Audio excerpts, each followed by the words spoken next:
She gave up the one interview that could have saved her life for a little girl crying alone in the rain. What Bella didn't know was that helping that child would put a target on her back and a dangerous man's heart in her hands. The alarm didn't fail Bella Monroe. Life did. She was already dressed at 6:47 a.m. Pressed white blouse, natural hair pinned perfectly, the one good blazer she owned hanging over the bathroom door like a promise. Today was the day. After 11 months of rejection emails, after double shifts at the diner, after lying to her mama in Georgia that she was doing fine, Bella had finally landed an interview at Voss and Kong, one of Chicago's most powerful financial firms. She rehearsed in the mirror, confident, qualified, ready. Outside, Chicago wasn't cooperating. Rain hit the windows sideways. The kind of rain that didn't fall, it attacked. By the time Bella reached the bus stop, her umbrella had surrendered. Yep, and the number 12 was running 18 minutes late. She stood there, soaked to her ankles, watching the minutes on her phone disappear like dollar bills. 9:03. Interview at 10 o'clock, 12 blocks away. She could still make it. She started walking fast, heels clicking against wet pavement, chin up even as mascara threatened to betray her. People rushed past with their own umbrellas, their own emergencies. Nobody looked at each other. That was Chicago in the rain. Then she heard it. Not thunder. Oh, not traffic. A child crying, soft, desperate, the kind of sound that doesn't ask for help. It just leaks out of someone too tired to keep holding it in. Bella slowed. Every practical bone in her body screamed, "Keep walking." Her whole future was 10 blocks ahead. But the sound was coming from inside a bus shelter, half hidden behind a bench. A little girl, maybe 7, soaked through. Alone. Bella stopped walking. God, why today? Would you have stopped? Or kept walking to save your future? Drop your answer in the comments. This is about to get intense. Bella ducked into the shelter, crouching low so she wasn't towering over the child. The girl was beautiful. Sharp cheekbones, dark almond eyes swollen from crying, black hair plastered to her forehead. Her clothes were expensive. Bella could tell immediately. The kind of expensive that didn't announce itself but whispered. A soft wool coat, tiny leather shoes that probably cost more than Bella's rent. Hey. Bella kept her voice gentle. What's your name, baby? The girl stared, chest hitching with silent sobs. I'm Bella. I'm not going to hurt you, I promise. A long pause, then barely a whisper. Suyon. Suyon, that's beautiful. Bella smiled slowly. Are you lost? The girl's lip trembled and she nodded, fresh tears spilling immediately. Okay, that's okay. Bella sat beside her on the cold bench, ignoring the rain dripping from her blazer. Where's your dad? He had a meeting. Suyon's voice cracked on the word like she'd heard it 1,000 times. His men brought me, but I needed the bathroom and I couldn't find the car and... She dissolved again. Bella checked her phone. 9:21. Her stomach dropped. She pulled up Voss and Kang's number and hovered over it. One call, one explanation. Maybe they'd reschedule. Maybe. She looked at Suyon, shaking violently from cold, eyes searching Bella's face for something safe to hold on to.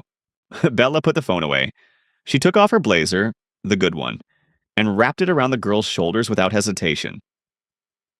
All right, Suyon, let's get you warm and find your daddy. The girl looked up, stunned, like kindness was a language she rarely heard. Neither of them knew that small moment would change everything.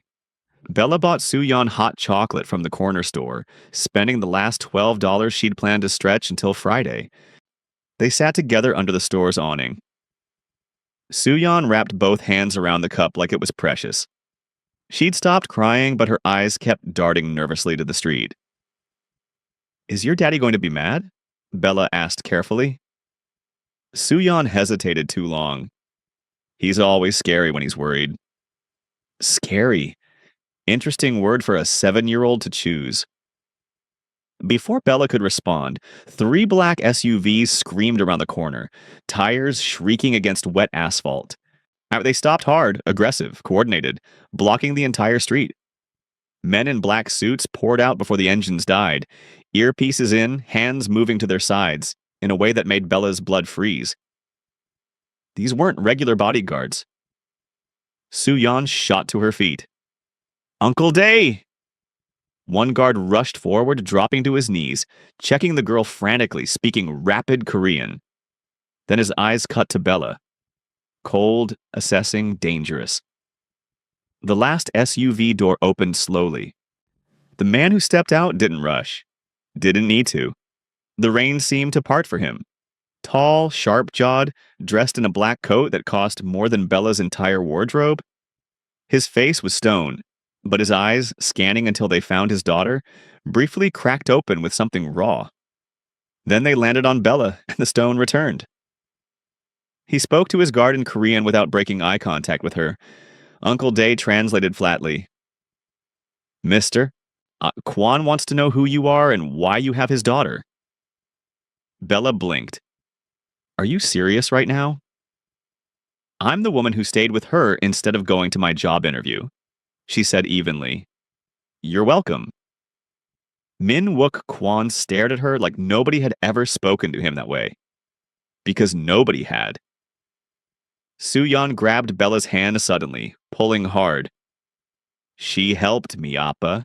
She bought me food and gave me her jacket, and she stayed." Her voice was fierce, protective, startling coming from someone so small. Min-wook's jaw tightened almost imperceptibly. He spoke again.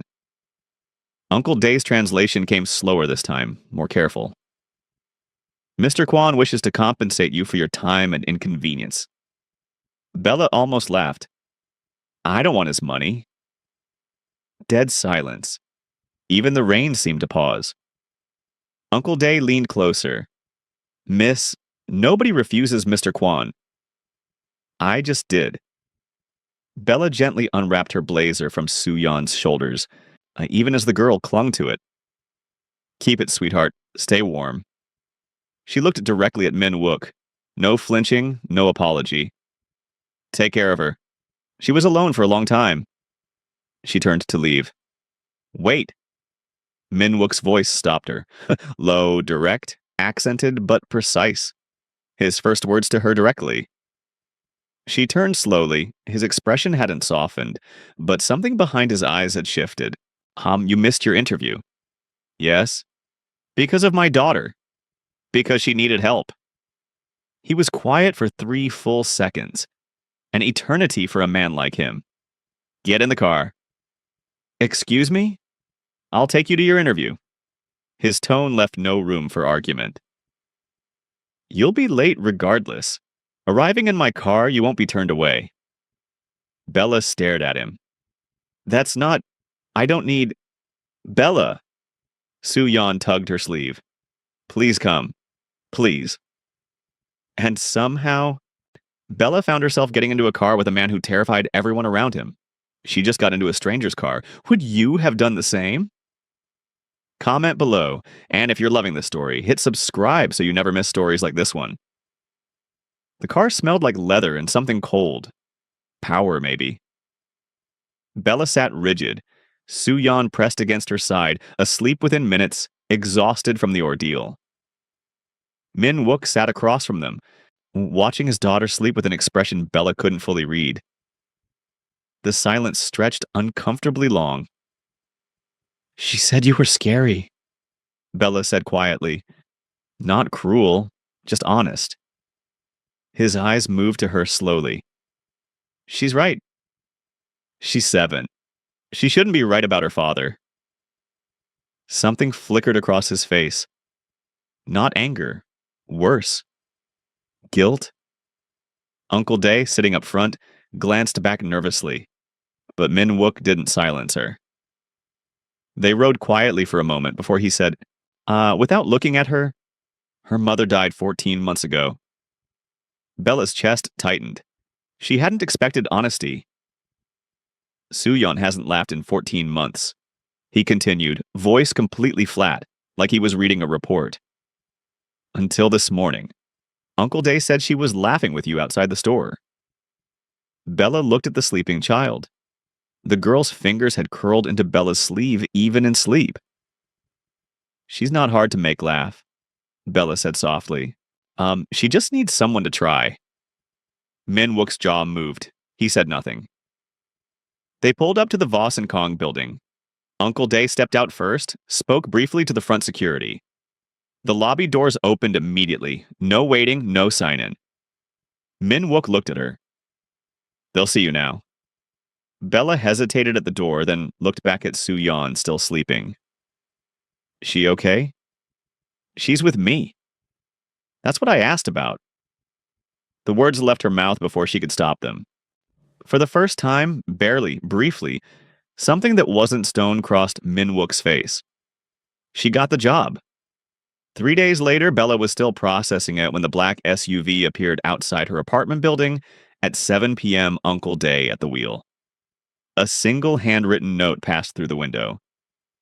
Soo Yeon wants to thank you properly. Dinner, you may refuse. She'll be devastated. MWK.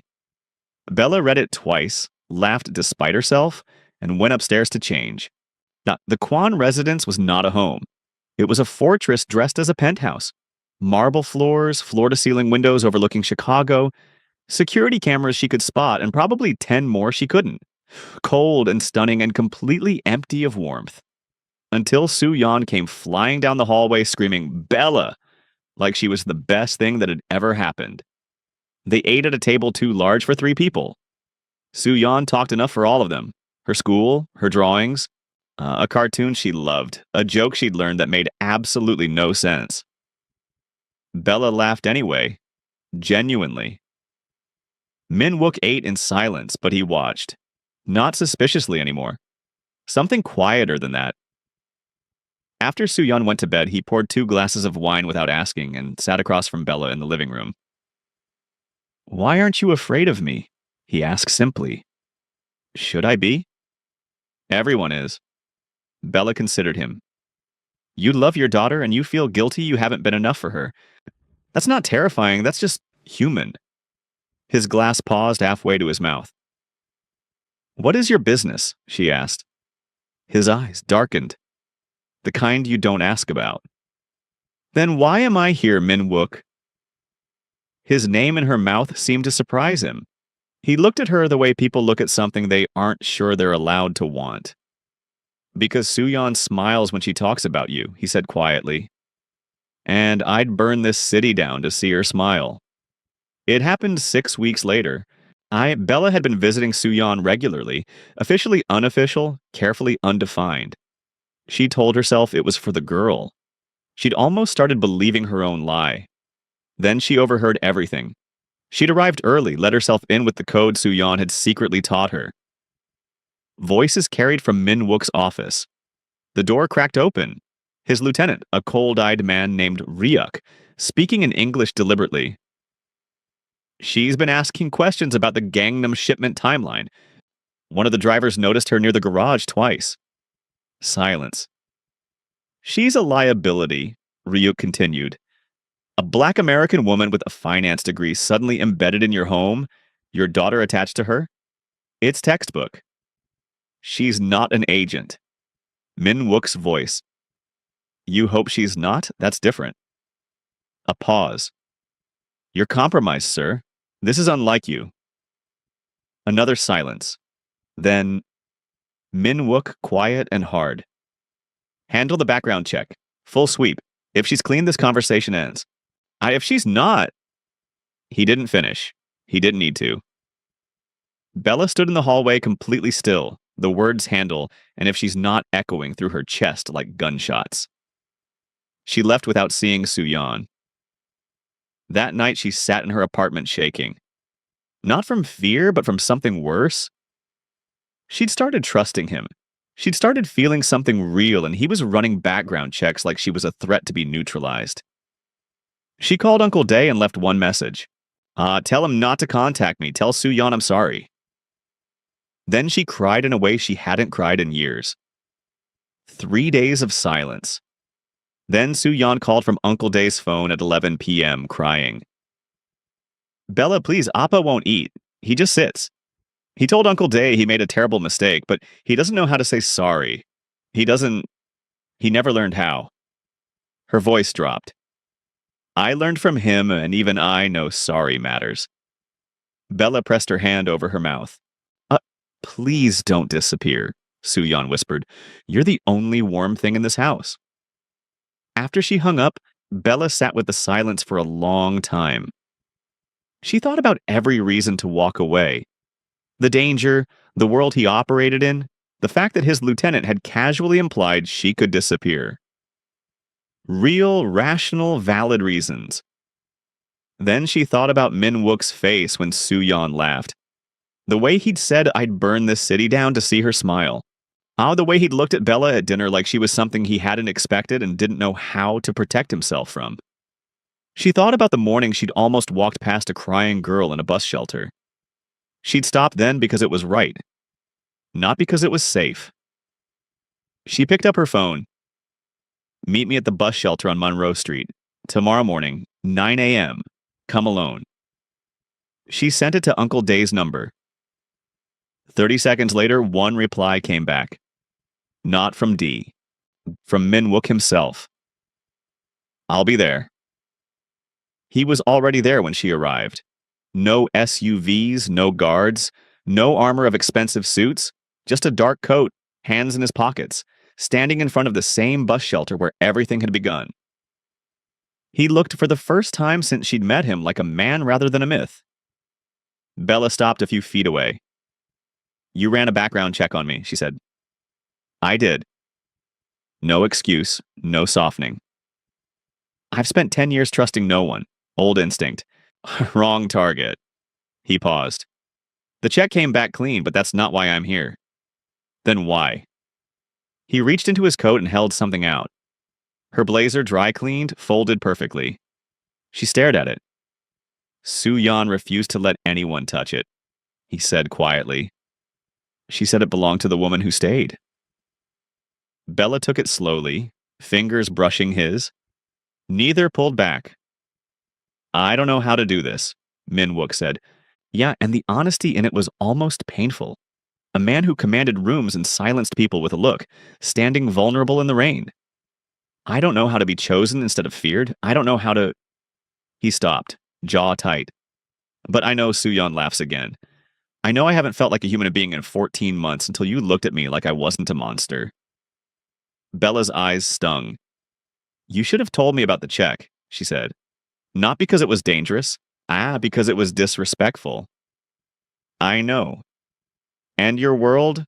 I won't pretend it's simple. It isn't. But Soo-yeon needs you, he said. And His voice dropped to almost nothing. I need to learn how to deserve someone like you. Bella exhaled slowly. Then she held up the blazer. You know I was late to that interview. His eyes softened. I know. Turned out I was running toward the wrong future. She looked at him steadily. Yeah, the right one was crying in a bus shelter. Something in his face broke open. Quiet, real, devastating. Soo-yeon came flying around the corner, then... Of course she'd come. Of course Uncle Dae had driven her, launching herself at Bella with both arms. I knew it. I knew you'd come back. Appa, I told you. Min-wook caught Bella's eyes over his daughter's head, and for the second time she saw him smile. Not small this time. Real. Are we a family now? Soo-yeon demanded loudly. Bella laughed. Min-wook. The man who made lieutenants tremble looked suddenly, completely nervous. We're getting there, Bella said, squeezing the girl tight. We're getting there. Sometimes the moment that costs you everything is actually delivering you exactly where you're supposed to be. Which part of Bella's story hit you hardest? Comment below.